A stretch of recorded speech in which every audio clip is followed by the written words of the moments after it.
Hey everybody, Steve Paputzis here, executive producer for Dead Space 2. I'm actually Evil Steve today. I have my goatee going. I'm in much more of a casual mode. Very stoked on the game coming out. Love all the feedback from everybody. We're super blown away by just the great response critically the game's getting, and thank you guys for supporting the game. So, got the old helmet here, and let's go ahead and see what kind of questions I need to answer today. David Schwamborn asks, have you finished the hardcore mode and have you tips? Well, David, I've played through Dead Space 2 probably, I don't know, I'm going to say 30 times or so. When we're making the game, we get builds quite regularly, almost daily. So it's been difficult for me to actually play through hardcore mode because when we were making the game, there wasn't a day where I could have the same build and keep going. I do plan to get through hardcore mode. On my retail copy that I have at home, I actually already finished it on the hardest difficulty out of the box, which is Zealot. No problem for me, by the way. But hardcore mode, I have not undertaken that challenge. But I do know the strategy that I'm going to use, and that is to first and foremost upgrade my hit points and then upgrade my stasis so that I'm fully ready to go. Focus on those two things and then strategically plan out my saves. I'm hoping to be able to get to about chapter 5 for my first one, probably throw one down around 10, and then we'll see where my last save goes. But that's kind of my plan for that, David. Thanks. Mickey Wallington asks, what happened to making big bosses in the new game, like the Leviathan and the Hive Mind in the first? Exclamation mark, question mark. Well, Mickey, we didn't feel that the story really required that. Being that this was kind of a man-made generated marker, it didn't really call for us to pull in a big creature like we had on the Ishimura. We felt that the variety of enemies and different encounters we set up throughout the game kind of had the same kind of payoff and added to the fun for players. So while those bosses were really great in Dead Space 1, we're really happy about what we did in Dead Space 2. Hopefully you enjoyed them, and well, that's kind of why they wound up the way they were. Shane Bowler asks, what has the feedback been on the multiplayer component to Dead Space 2? Well, Shane, that's a good question.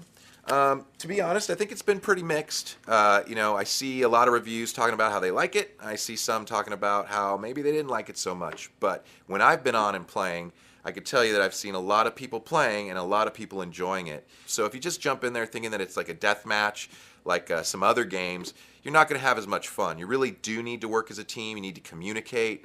And I think you'll get a lot more out of it if you do that with your friends. And so in general, I think it's pretty mixed, but the people that I've played with and the people I've seen playing seem to really be having a great time with it. And hopefully you get a chance to jump in there too. Next question. Pierre Seath asks, hello, Steve. Hey, Pierre. What's going on, man? Can we expect some more side stories, DLC like Severed, in the months to come? Well, Pierre, thanks for asking about PDLC and Severed in particular. Right now we're working hard to finish that up. As a matter of fact, we've got some new screens to show you for the first time ever. Severed focuses on the story of characters that you may have encountered in Dead Space Extraction, and that's Lexine, Murdoch, and Gabe Weller. Stay tuned for that. It's coming out soon. You'll get to see kind of their exploits and adventure across the sprawl. Chad Pope.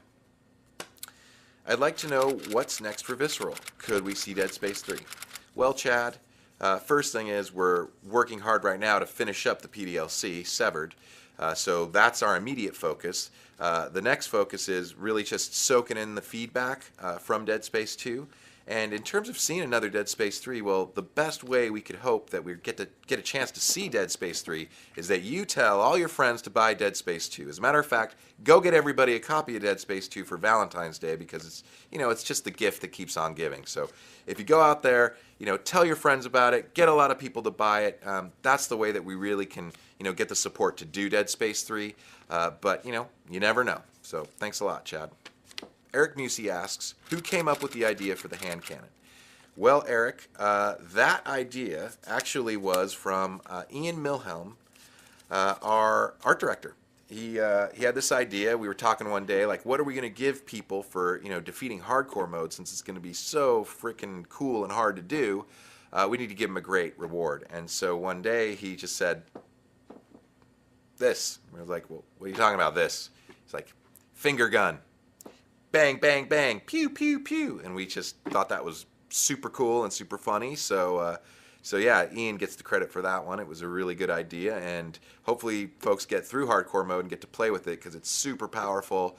It's fun to play with. You can run through the game and just obliterate the shit out of the necromorphs, and it's also funny. So hopefully people get a chance to try it.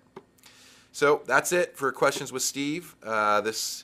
It's been really fun doing these with you guys, and I appreciate the questions. And lastly, I do want to thank everybody again on behalf of the team for all the support. The feedback's been great from the community. Thank you.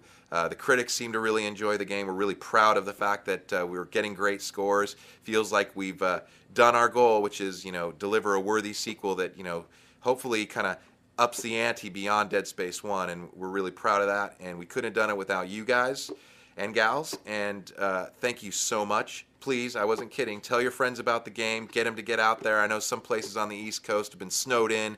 What would be a better gift to get somebody who's trapped inside the house than a copy of Dead Space 2? They could play it, and they could play it online with their friends too, and turn that little blizzard into a little ray of sunshine. So hey, thanks a lot, and hope to get to talk to you guys soon. Keep the questions coming. You never know, if you want another one of these, we may just in fact do more. So thanks a lot.